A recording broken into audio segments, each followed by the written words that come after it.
I have gotten a good bit further into Metaphor.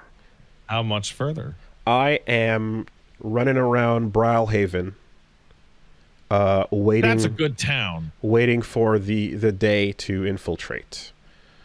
Have you? So, which day to infiltrate? Okay. The one under your control or the one out of your control? There is an infiltration day that is out of my control that is upcoming. Okay, yeah. Yeah. So that's very Did you do the first part? No. Okay. just the first setup. But yeah. Yes. Okay. So Metaphor. I'm gonna talk. We're talking about Town 3 Brilhaven. And everything before that. So some spoilers for Metaphor Towns 1 and 2 and a little bit of 3. So that's all fine and dandy, but here, let me just make a little note to pop up. Oh yeah, for folks. All right. So, Town 2. Mm-hmm. Wow. It's very strong. Wow. That was a really strong second place to go. Chapter. Yeah. Impressions are as follows. Fuck everybody else. Heismay should be the captain. So, we should all be following him and doing what he says. He's fucking incredible. Heismay is the best character that the Persona team has ever made. I can't believe that moment and like just the realness of how that situation is carried by him and his emotional intelligence and his fucking everything about him. Like I'm like I don't know what happens from here on out, but I'm all about this dude. So yeah, this is a moment. The game is interesting in that, like, it's going balls out in some ways that I'm surprised by, because, you know, Persona has always had those moments where we've laughed at it for being like, hey, disrupt society, but not too much. Don't get everyone upset. Yeah. Win them back on your side. Harmony is important, you know. But and the idea of like the chained worker just seeking emancipation, but you have to seek, you know, approved emancipation. That as long as everybody is you know, hitting up your fan site and saying they like you, then it's okay, right? To fight the system. But here they're like in the middle of being like, all right, so, you know, we see what the metaphor is, we see what we're setting up, and we're getting these candidates that are vying for the throne. We're fucking roping up the anti-racism gang, right? And then you're getting, but in the middle of that, you're getting people like down with taxes, and the game's like, I don't know if that's a really good idea. Do they know that like things might be pretty bad and that they can help people, actually? That guy is so fucking wild. I love him so much because he's like, yeah, down with taxes, and the crowd's like, yeah, and he's like, and then laws, and the crowd's like, whoa. But I'm like, oh wow, look at the balls though on them for going, like, having your you know, anime protagonist standing up there going, actually, I think helping each other is pretty good. And he's like, nah, and you're like, huh, okay, we're just saying it then. We think driver's license are a good thing. We're out and out. Yeah. We're confirming that works. Okay, cool. And so that's that. You know, then you have that going down, and then everything with just the setup leading into the human beneath Martira and Joanna and Morris and all of that. You're getting your scumbag that's running away going, you can't catch me, right? And you're like, oh, you're gonna get it, as you expect, yeah. Right? That's all fine and dandy. Oh, look at that piece of shit. And you almost can tell it's like, okay, he's such a piece of shit, and we're so annoyed at him that he's automatically gonna get his on the other side, because like he's carting children in a fucking wheelbarrow, and you're just like, oh, you have to go. Like, this is insane, you know, whatever. You can't exit this situation alive. The story won't survive it. He's doing it and he loves it, right? But you hit Joanna, and you hit what I think is their best handled from the games I've played, like pushing your ethical and moral dilemma, not dilemma, because the answers are clear, but pushing, it's very clear, pushing your concepts of punishment and rehabilitation and you know, everything in between to the limit, right? And you get this fucking phenomenal exchange of just all the dead kids you are fighting to save, and this person who was so Joanna, who was so grievously wronged, coming from a justified place in her head because she has a horrible thing happen to her, but you have to, of course, you know, internalize and understand that one horrible turn does not excuse or beget or justify another. And it feels as if a lot of media fail to hit the right points. They'll just kind of steamroll one way or the other, or kind of cop it out a little bit, you know, and I often am left feeling like, God damn it, I wish I could say what I wanted to say here. And people have gotten on my ass too for being like, Woolie's a bit too like up and righteous about like punishment and all these things and stuff. And I feel as if I get more bothered when there isn't anyone in the story to say the things you're thinking, you know? And Heismay just walks up, and you're like, we're gonna kill this human. It's gotta die. That's not a question. It's eating like 100 kids. It's Lady, bad news. I'm sorry, but that's not up for negotiation. But he is there as someone who is actively grieving his lost child and has been through not only the same situation that she has been through, so he has that emotional intelligence to it, but he's also like, and this is not like 100% clean, but he is almost able to speak on behalf of the people who are victims back in the village at this point, right? And him standing here to be able to express, I know, I get it, I understand, it's the worst, but you know what this is. And to just force that moment of acknowledgement, like when she actually cracks and breaks and gives in, I'm like, I believe it. I believe it. Like he a character like him existing to talk down the villain moment where it's born from a real justified, like understandable moment of anguish. I don't know that I've encountered that in any other media recently. It was unbelievably strong. It's really fascinating because Heismay is perfect because he endured a similarly outrageous tragedy and is like ruined by it. It's the defining moment of his life, and it's the worst thing that could ever happen, right?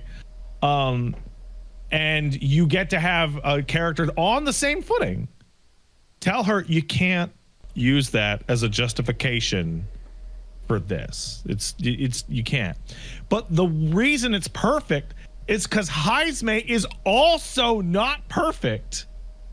Despite like that, like Heismay is still like really racist towards therapists. Like he doesn't like them. Okay. And like who can blame him? But he's not feeding them to a monster under his castle. Right. I need to get a little bit more out of him. But like it's quite clear that like he's had enough moments of introspection to like to arrive at the place he's at, you know. And then of course when you're hearing about the Paraspis story from Katarina, you're going like, oh, they're just signing up to jump in the wood chipper? Cool. Oh, yeah, absolutely. You know, that's ends meet, dude. Awesome, right?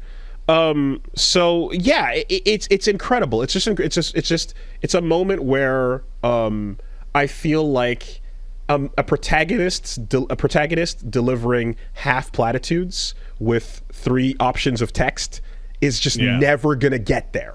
No, you need somebody to actually talk it out. And like it helps because like, okay, what's the deal? Okay, you're going to come with us and you're going to confess all this shit, which is super typical of particularly Persona team, right?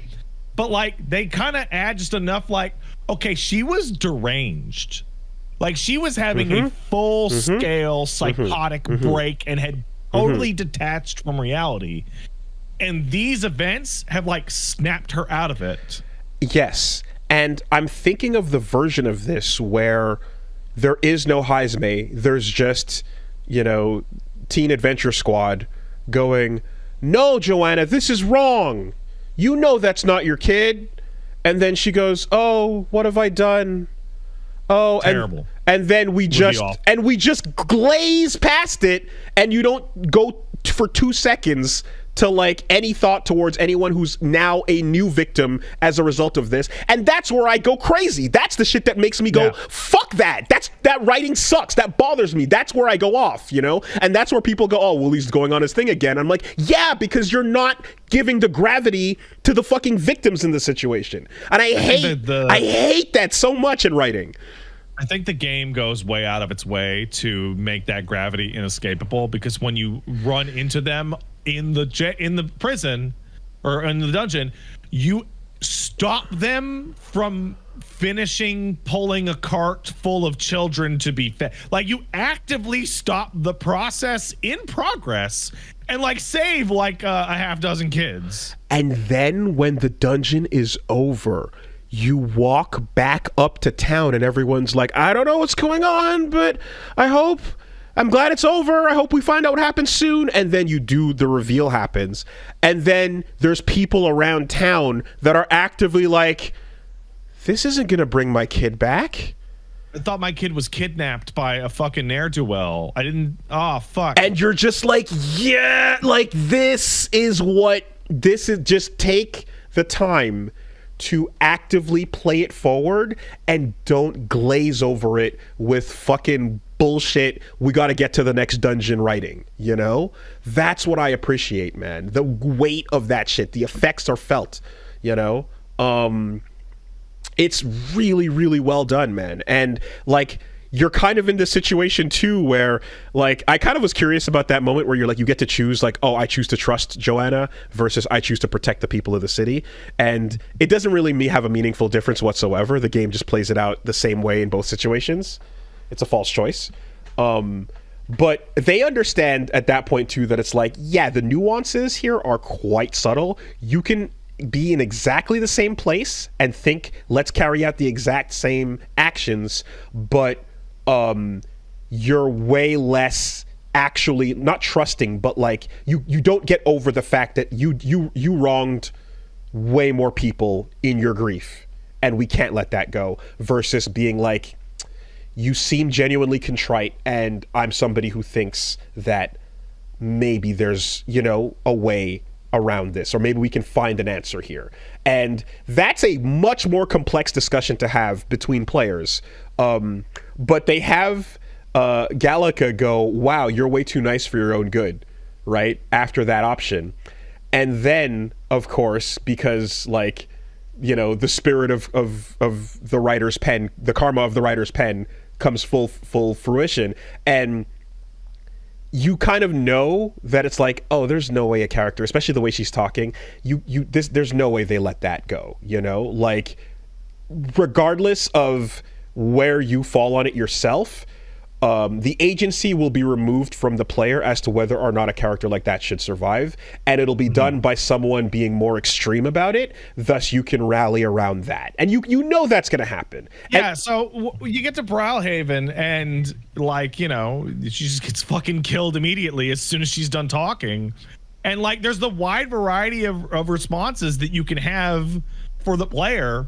And one is like, yeah, no, this fiction, this setting would not be able to continue to be taken seriously by the player if she managed to survive this event. Yeah. Like, that is such an outrageous, like, you're hanging Parapus for fucking using an unauthorized gun. For talking this shit. Bitch can eat like 200 kids? Yeah. Are you fucking insane? Well, and so this is where also like status in society might carry some weight. But, you know, you kind of have this moment of a forced hand and it ends up being, tactical and so on. But like, it's just like it's a very interesting way of kind of confronting that and leaving it in a place where I actively am like, I don't know, right? Because I've said it before, but like with mouthwashing, Hulk Hogan.gif.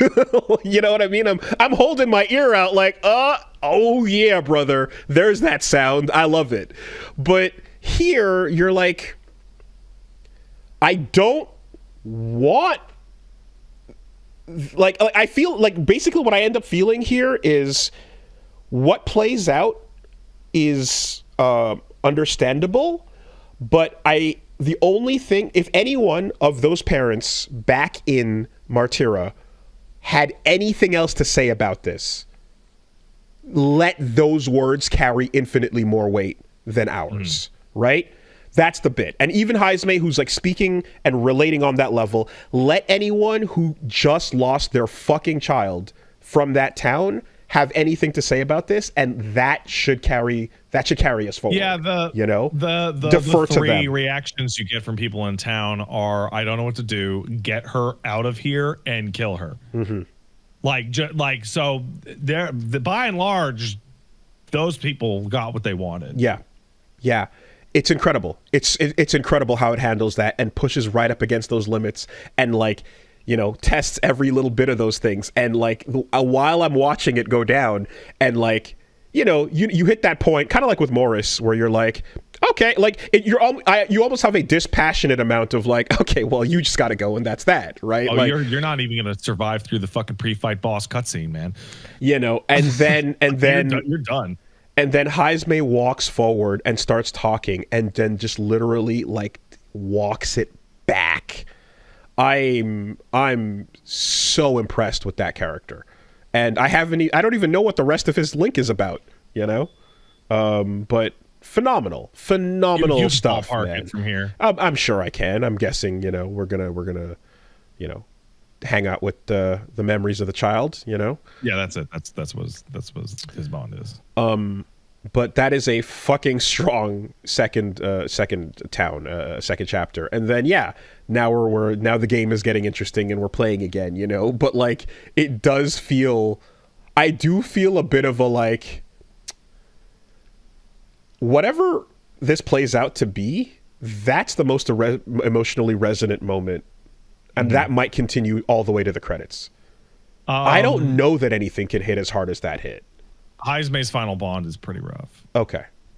Though I will say, and I don't want to get too deep into this, I had a bit of a laser target on my chest for the entirety of Heismay's storyline. Of course. Due to the time that I was playing it. Of course. And it is extraordinarily like cruel of the world that his tribe is called a Yugif, and he constantly talks about it. Right. And it was just the timing was so direct and so on the nose that it was like, oh my god, I can't believe it. I mean, like, well, the thing is, you have two angles on it because you also are a new father. One is what happened. And the other is, my little baby boy, he's so perfect. Yeah. So I'm also just like really impressed with Atlus in how they handled very this. Adult and mature. I'm thoroughly like, wow, you did an incredible job here at something that I was very ready to be JRPG, Mm-hmm. And it would have been just like, whatever, that's it. We established a new character, we move on, yada yada. It absolutely fucking, struck a chord. It hit.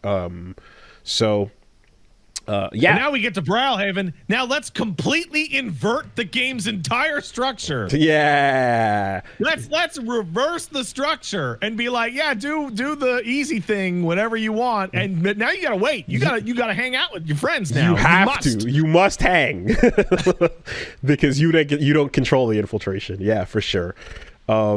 Really, really strong there. Some other stuff that I'm just noticing and that I'm thoroughly enjoying is like anytime. Okay, so first step is you talk to a character and they've got a portrait, and you go, "Ooh, all right, right, okay, right." Kind of, as you do in Persona and such. Very classic. And then you're going having back decades. Yeah, and then you have enough moments. You have a story. You have a bit, whatever subquest that plays out. And then the camera cuts to the side angle handshake cam. You're like, oh, they're facing each other. And he's like, together. Yeah. There we go. Like the camera gets ready for the fucking friends now. It gets ready for the handshake, and I'm already getting excited by it. The mega powers. You got fucking Will Metaphor being like, oh, I don't know if we should. I don't know. Yeah. That's fantastic. Speaking of Brawlhaven, by the way, is that street vendor that just has one item a day just selling the best items in the game every day? Because it feels like every single day. A lot of good fucking shit. If you go there on Water's Day, he sells rings that increase archetype XP. Well, that's the first thing I bought. First thing I did was on day one, I'm like, oh god, this is some grifter on the street talking up shit, yada yada. And I'm like, dude, get to your store. And it's like, no, there is no store. I'm offering you one thing. And then Gallic is like, I don't know, might be a ripoff. And I'm like, okay, let's go. It's actually incredible. It's amazing. Right? So I got that from him on day one. And then on day two, I got the ring that it just has resistances to like everything, or no, what was it? Something else phenomenal to give to somebody. And I was like, why is all the best shit coming off of Okay, so I'm going to stop you right there. The stuff you get from him when you get there is incredible. I am really, really deep into the game. I have a countdown on my stream titles now for how many days remain is where I'm at. And the game's itemization is really good. You consist anything that's like pink or gold as like an accessory or an item. They start to do really cool and interesting things that make your party super strong. Like itemization in that game is very powerful. Okay, yeah. What did I got? I saw like one of the first gold items was the you get it for like the dragons thing quest, the medicine from the dragons, like fruit or whatever. But one of the literally the second ring was like on days where it's raining, everything crits, all physical attacks crit. Yeah, that's pretty good. That's fucking insane. What are you talking about? What do you mean that's what that does? Yeah. So I'm kind of just like, all right, that's where my money is going. And I guess I'm curious because, I've been, did my maxed out merchant and I've been... Well, by the end of the game, you are getting items you can equip on your character that feel like Balatro Jokers. Okay, yeah, that's I've been trying to figure out how to say it. Yeah. Because they allow you to fundamentally break the rules of how the game functions. I mean, early on, I got that double turn one, and it's like, okay, you still use an icon. But that thing is... Who gives a shit about that fucking thing? Yeah. Holy fuck. Well, so then I'm like, oh, look, here's an ability that you roll the dice and then you might get randomly more icons. And so far, every time I've used it, it's given me like 3 more turns. Well, that's pretty good, isn't it? That's not bad.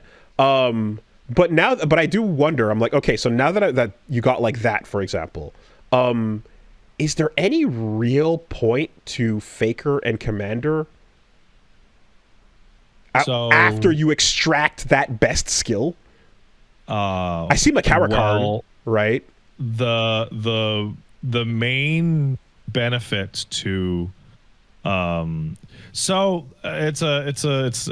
for whatever it's called, it's a Persona game, right? It's an SMT game, and buffs and debuffs are powerful, and the commander line has like extraordinary full party buffs that go and go and go. Okay. And the Faker line has extraordinary debuffs. So like, I'll give you a mechanical spoiler. The upgrade to Faker learns Debilitate as a regular move. Okay. So it's not the initial class. It's where it goes. Yeah. Yeah. But also that initial class with its like actual buffs is very strong. Debilitate is all 4 down, right? Debilitate is everything down. Oh, everything down. Yeah. Okay. Yeah. Right. So that makes a bit more sense because I was like, I could use a Makara Karn, and I have the commander ability that's like buff everybody for 2 ranks and drop them in the front row. Yeah, that thing is fucking incredible. It's really, really good, but I'm like, I don't want to sacrifice an entire character's ability to attack for that, you know? So... you know what, man? At some point you might, because like I have the party layout that I have right now. I have a character that's for buffing, I have a character that's for debuffing, and I have 2 characters that are to do damage. Okay, yeah. Because if you stack your whole party to the maximum with buffs, and you debuff the whatever you're fighting to the maximum, it's like you have 10 people on your side of the table. You are so much stronger. And this is where I'm starting to like go like, I wonder if the game is balanced in a way where, you know, there's some S-links you have the ability to go heavy on, but some you don't, right?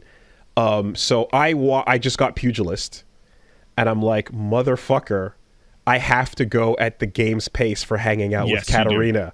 I can't get this line any further. I was super mad when Gallica was the mage. God. Archetype, because Gallica is like the Mona, where you get like the last unlock for the last 2 mage archetypes in like the last 20 days of the game. It's the plot. The plot is gonna let mage and brawler, you know, go at their own pace, and like that's like, that sucks. But at least, you know, I guess, well, you know, there's other interesting enough stuff going around, but like I want to go heavy into that one, you know. You can so there's only one rule for that, and it's you can't hang out with somebody 2 days in a row. That's the only and very rarely for the party you'll have to hang out on the Gauntlet Runner. Like, it'll just like do that over there, and then you have like the stat thresholds of like 3, 4, and 5. But like, like I was like in Brylehaven, like I was like, you know what, Stroll, we're gonna become best buds, and Stroll was like completely fucking maxed out by the time I was done with Brylehaven. Okay. And then it's like, you know what, Alonso or Cuculus or whatever the fuck your name is, you're gonna be like the second to last fucking Link I finished in the entire game. Yeah, that's the thing, is I'm like, as much as I would like to see where your story's going, I'm not that interested in buffing out, you know, Faker.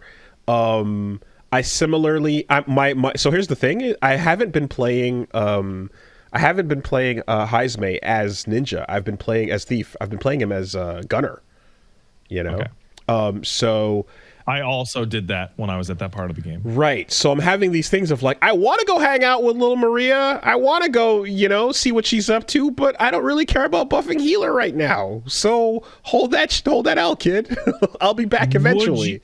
Would you like a very minor mechanical spoiler that will save you literally dozens of hours of grinding? Please.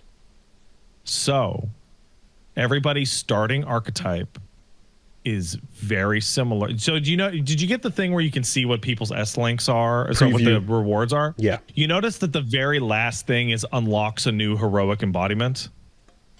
You get exactly. You get a new line. So everybody's final archetype is somewhere along the lines of their starting archetype.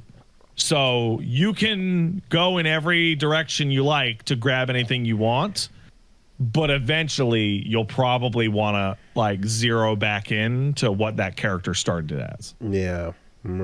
Okay.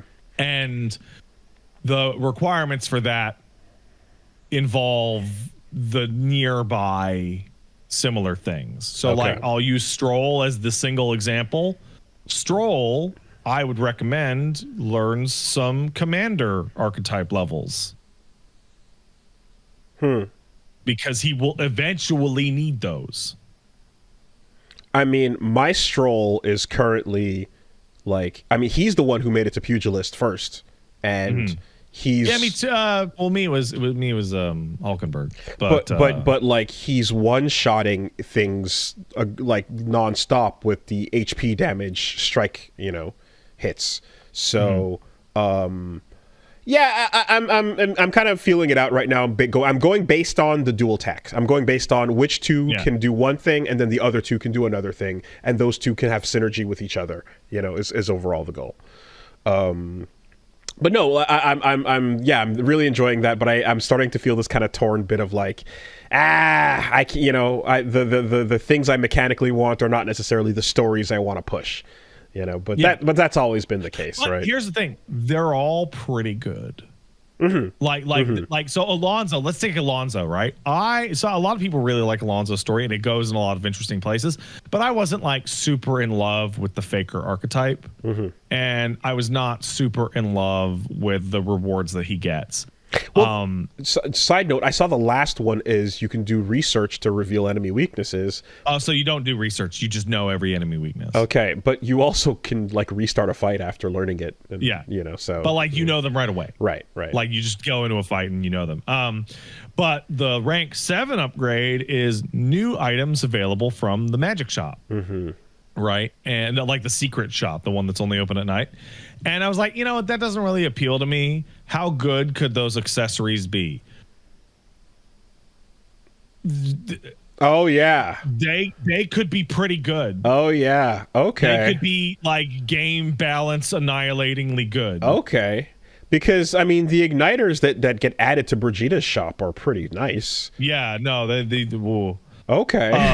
And then you look at like Bardon, and you're like, well, maybe I'm not the biggest fan of the commander archetype, or maybe whatever. Hey, the ability to run away from every battle with a 100% success rate is amazing. Oh yeah, okay. I haven't done that much or needed to, but okay. Like there are no like clear-cut losers. Like your party members all get very similar abilities and they're all pretty good. And then of the extended cast, like they're all pretty great. Okay. Something that's, I would say, kind of unique to how this game is playing out, though, is I feel like I rolled through P3, 4, and 5 with a, like, jack of all trades, master of none approach. Yep. I had all personas that had all the dines and all the, and a couple. I didn't do that either in this game. Yeah, well, in this game, it feels like, what's your mission? What's the area? Build for that. Go. Well, because you can go constantly talk to the informant and he'll just tell you. Yeah, and like they want you to do that. They actually are like, it feels like they're discouraging you covering all your bases too much. Even like a mage, which would have been the old game's version of like, oh yeah, you've got every element covered, so the back half. You have a backup when you go fight goblins because they'll fucking wreck your ass. They're like, no magic allowed, So exactly, yeah, that's it. It's specifically asking you to build around the mission you have, and there's not going to be a ton of general fighting in the game, They also do something really smart where, so you have a party of 4. Which really changes the gameplay quite a lot. And you'll get 5 and 6, etc. Right? But the game pushes you to start using the new characters because of the experience bonus thing that your old characters probably got from you hanging out with them.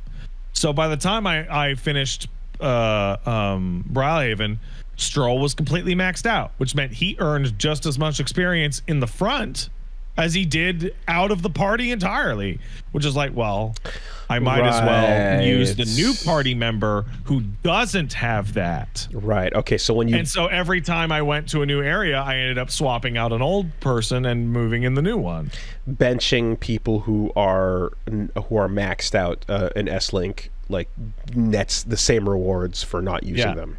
And like they're still getting archetype XP in the background, so they're still feeding the new people. Okay.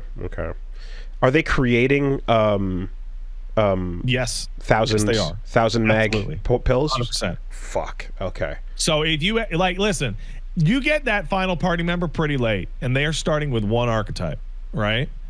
But you have 6 other party members that can feed them pills, like leaves of light for like a full fucking dungeon. Yeah. They're gonna catch up. Yeah. Okay. Got it. Cool. That's pretty much that. That's coming along nicely. And near the end of Metaphor, I'm doing like the cleanup before going to the final dungeon, and that game, it's good. Yes. That's what I would like to say. Yes. I finished every single bond in the game with 16 days to go. And now I'm just doing side quests and optional dungeons and shit like that. Yeah. No, I had my eyebrow thoroughly raised, and I was kind of like, oh, this is a fun little clever thing they're setting up with the whole, like, let's artificially create democracy bit, you know? But the Heismay, like, thing has, like, I've sat up in my seat for that section of the game, and I'm like, okay. I don't even I'm not even asking you to approach this level at here forward. But you've earned my respect regardless, you know? If that's where if we don't approach anything there again, that's okay. That's a highlight. Nice and early. The emotional content of the game is extremely solid, though I think Heismay is the highlight. I think everything to do with Heismay is the absolute highlight. The plot content, the very typical Persona team twists and turns, pancake shit that they always do. There's a lot of them. There are a lot of pancakes in this game, and they are all rock solid. They are all like, ooh, like slap my knee going, what kind of shit. Okay. Well, that's excellent. Yeah. And I will say that, like, that's the liberty of and I think like manga kind of teaches this, but the liberty of creating a death game closed rules system that's mysterious means that you can, like, just the revealing of the rules and all that bullshit is exciting in and of itself. Exactly, right? Can I bend these rules? Can I break these rules? Can other people bend them? Do other people know that they can break them? You know, I'm still like, I think I talked about this last time, but like with like this or Gantz or, I mean, and I even count Attack on Titan. It's like whenever there's just a like the whole situation is a larger power has created a locked system that you cannot escape from. It's gonna, you're gonna. It's a cheap and easy way, but you get fucking pulled into it every time. It always works. It's the same old trick, and it fucking gets me every time.